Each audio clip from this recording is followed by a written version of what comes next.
কই গেল গো? ও বাবা, ওখানে কি করছো? আসো আসো, কি রান্না বান্না করেছো দেখাও। বাইরে যা বৃষ্টি, পুজোর কি হবে বলা যাচ্ছে না। তাই ফার্স্ট আছে সাদা ভাত, আর আমি অলরেডি ছেলেকে খাইয়ে দিয়েছি আগে।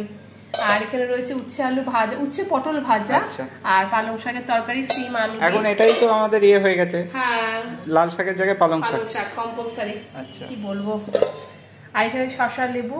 ওকে, আর কি আছে দেখি। আর এখানে পুচকি মাছ আছে, আর এখানে রয়েছে ডাল, সিদ্ধ ডাল। সিদ্ধ ডাল পেঁয়াজ দিয়ে, পেঁয়াজ টমেটো দিয়ে সিদ্ধ ডাল, মসুর ডাল সেদ্ধ। হ্যাঁ, সিম্পল মেনু হয়েছে।